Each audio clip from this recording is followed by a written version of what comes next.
চাঁদপুরেও এখন পাওয়া যাচ্ছে পুরান ঢাকার ঐতিহাসিক বাকরখানি, যেটা শুনে আমিও কিনতে চলে গেলাম। আর গিয়ে দেখলাম মানুষের ভালোই ভিড় জমে এটা কেনার জন্য। মাশাআল্লাহ, ওনারা বানিয়েও কুল পাচ্ছে না, সঙ্গে সঙ্গেই বিক্রি হয়ে যাচ্ছে। অনেকে তো ১ ঘন্টা ধরে দাঁড়িয়ে সিরিয়াল দিয়ে রেখেছে এটা কেনার জন্য। আমিও প্রায় ১০-১৫ মিনিট দাঁড়িয়ে থেকে তারপর কিনলাম। এখানে প্রতি কেজি বাকরখানি থাকছে মিষ্টি ছাড়া ২০০ টাকা এবং মিষ্টিসহ ২২০ টাকা, আর প্রতি পিস মাত্র ১০ টাকা। এটার লোকেশন হচ্ছে চাঁদপুর কালীবাড়ি রেল লাইনের ধারেই।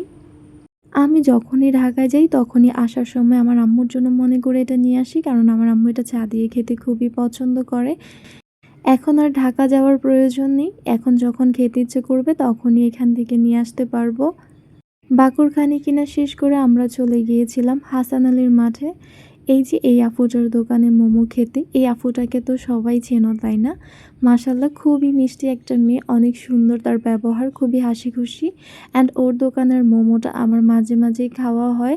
খুবই ভালো মোমো বানায়, সে নিজের হাতে হচ্ছে এই সব কিছু বানিয়ে নিয়ে আসে। আর প্রতি প্লেট মোমো হচ্ছে 50 টাকা 3 পিস, আর 100 টাকায় 6 পিস পাওয়া যায়। মোমো খাওয়া শেষে দেখলাম এখানে ঝালপুটো ছিল, তারপর ঝালপুটো খেয়ে নিলাম। আর সব শেষে খেলাম তালের লেফা। আচ্ছা, আপনারা এটাকে কী নামে চেনেন আমাকে কমেন্ট করে জানাবেন, আপনার অঞ্চলে এটাকে কী নামে ডাকে। আমাদের এখানে তো তালের লেফাই বলে, আবার অনেকে তালের শাঁসও বলে। আজকের ভিডিওটা ছিল এই পর্যন্তই। দেখা হবে নেক্সট কোনো ভিডিওতে। সবাই ভালো থাকবেন, সুস্থ থাকবেন। আল্লাহ হাফিজ।